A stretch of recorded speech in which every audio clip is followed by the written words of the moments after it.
This is creating our first Perl program. From the assignments, create and run a first Perl program. This section is a small tutorial to help with the process of creating and running a first Perl script. And we're going to run it with two ways. We're going to use the term Perl, which runs a program, and also the / method, which is going to be recommended in this class. First, we're going to create a simple program. In your text editor, we're going to create a new file. We'll call it firstprogram.pl, and we're going to type the following. First, the shebang line, which starts with a pound sign, an exclamation mark, and then a path starting from USR, and in this one we're going to use local bin to Perl. This designates where to find Perl, the Perl program for the following file, and it's called the shebang line. It comes from for sharp, as in music, as opposed to flat, and then bang, which is an exclamation mark. So there you go, shebang line, and that has to be on the very first line of the Perl program. Take no prisoners, folks. It has to be the first line. If you have a blank line in front of it, it will not work and cause a lot of headaches.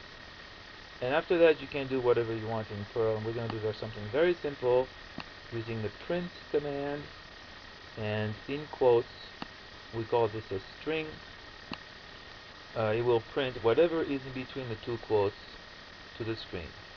This is it. First, we'll run it with the command Perl, and then we're going to use a chmod command, a Unix command of 711. These are the recommended permissions in this class, and you follow that with the name of your program, and they will set the correct permissions so that finally we'll be able to use this way of running a program using the / method, / and followed by the name of the program. So let's go to it. Here I am in the gen account here. I can list, there's nothing but a public HTML folder, you see, and I'm going to use Pico, and we're going to call it first program.pl,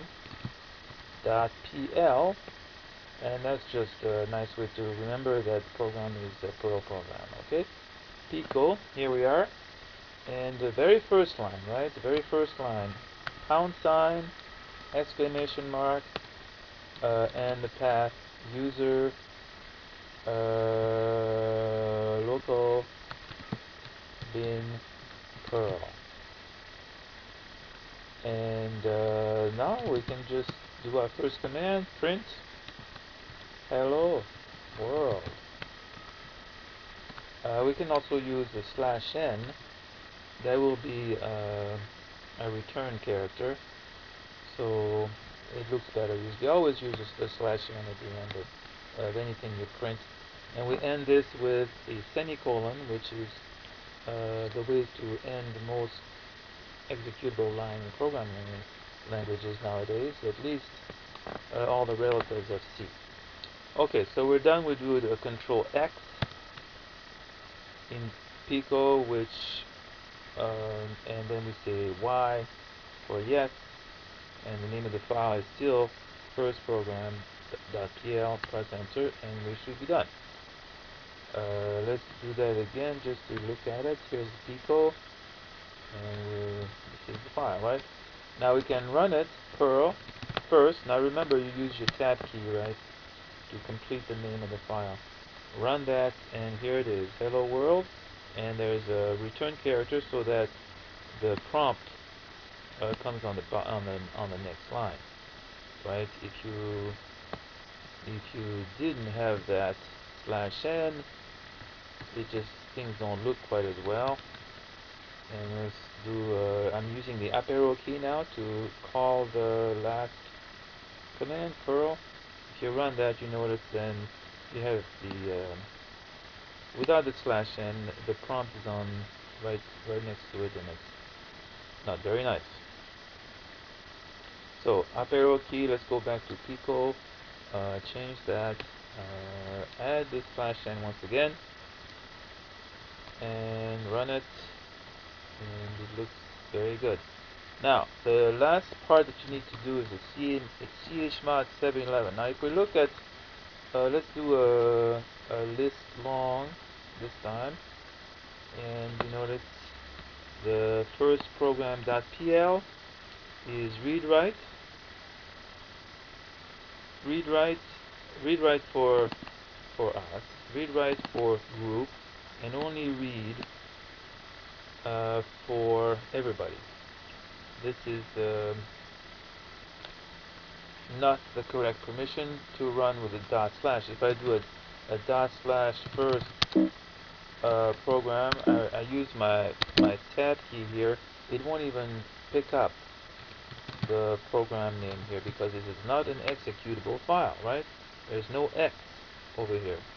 And the dot slash only runs executable files. If I do return at this point, it says permission denied. So chmod 711 is the way we'd like to do it in this class. Now I say first program, and now it recognizes the file name as the file we can change the permissions to. And now if we list long again, you notice it is now executable.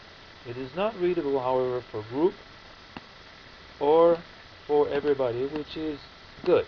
Okay, so we can't just go into each other's folders and just read whatever we have on the server. But it's executable and from everywhere, including the internet. So now I can use dot slash first program, and it will run. Okay, this terminates our basically the second part of the assignment. Thank you very much.